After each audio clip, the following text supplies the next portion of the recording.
ایک ساتھی نے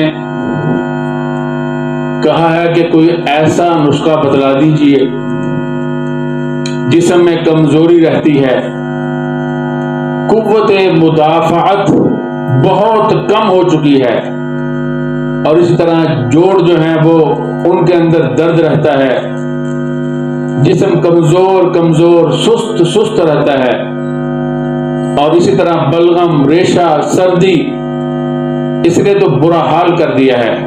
تو آپ کوئی ایسا نسخہ بتائیں اور مختصر بتلائیں اور انتہائی قیمتی ہو، اسی طرح قوت باقی بھی اس میں ہو، اور احتلام اور جریان کا مرض بھی آج کل عام ہوتا چلا جا رہا ہے، اس کے لیے بھی بتلائیں، اور خاص طور پر کمر کی مضبوطی اور طاقت کے لیے، حافظے کی بہتری کے لیے۔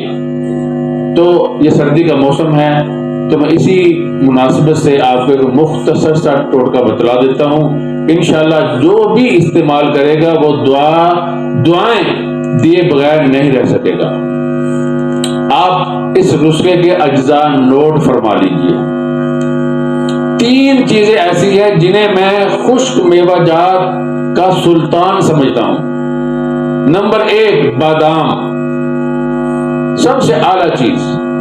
نمبر 2 پستہ، اس کے بعد اس کا نمبر، یہ بھی بادشاہ ہے خشک میوہ جات کا۔ نمبر 3 اخروٹ۔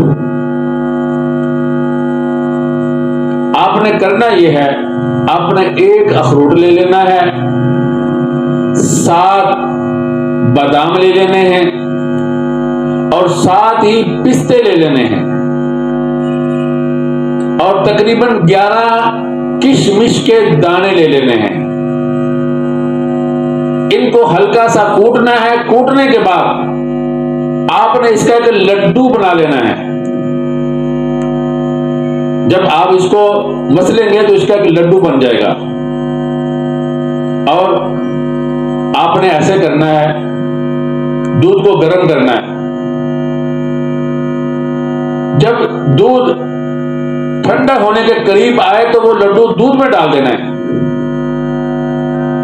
ساری رات اس کو پڑا رہنے دینا ہے۔ صبح آپ نے چمچ کے ذریعے سے اس لڈو کو نکالنا ہے، اس کو اپنے چبا کر کھا لینا ہے، اور اوپر سے آپ نے وہ دودھ نوش فرما لینا ہے۔ انشاءاللہ آپ کو کسی بھی نسخے کی ضرورت نہیں پڑے گی۔ یہ انتہائی قیمتی اور مجرب، انتہائی طاقتور نسخہ ہے۔ اب دعا کیجئے اللہ رب العزت ہم سب کو اس سے مستفید فرمائے، اور اس کے ذریعے سے ہمارے جسم کو انتہائی مضبوط طاقتور بنا دے۔ وآخر دعوانا ان الحمد للہ رب العالمین۔